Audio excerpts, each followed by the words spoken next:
The long-term effects of exercise refer to what happens to our bodies when we exercise regularly.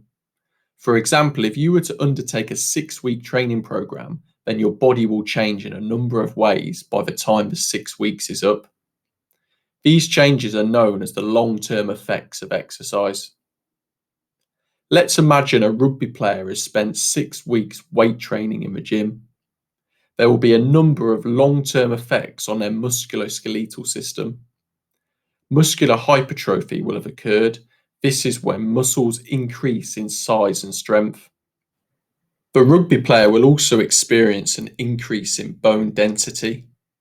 Weight-bearing activities result in this effect. For example, performing squats will result in increased bone density in the legs, which links closely to the strength of your bones.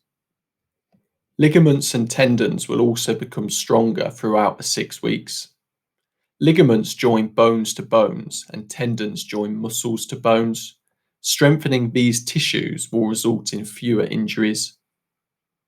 Finally, the rugby player will become more resistant to fatigue. This is due to an increase in muscular endurance and will mean that the player can work for longer during a match without becoming tired. Following a training program, a performer will also experience some long-term effects of exercise on their cardiorespiratory system. Let's imagine a netball player who spends 6 weeks of pre-season improving her aerobic fitness through running and cycling. Following the 6 weeks, the netball player will have a decreased resting heart rate. This is because at rest, the heart requires less beats per minute to deliver the same amount of oxygen to the muscles. The player will also find that they experience a faster recovery rate back to resting heart rate.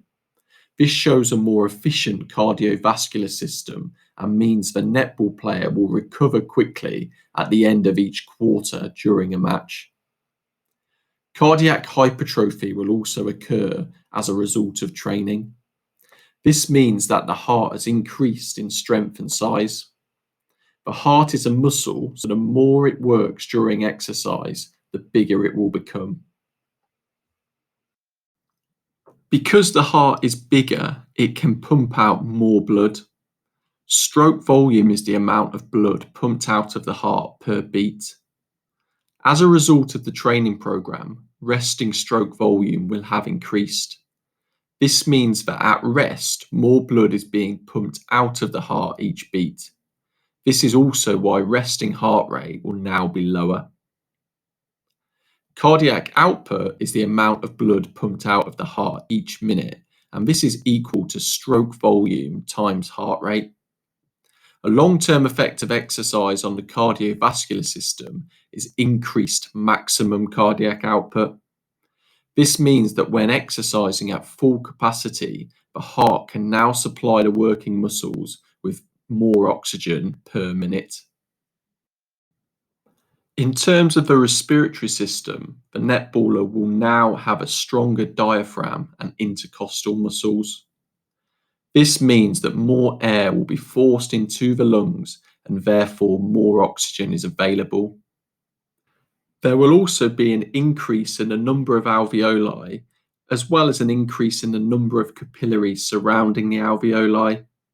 This is known as increased capillarization. These changes mean that the oxygen entering the lungs will diffuse into the bloodstream at a faster rate.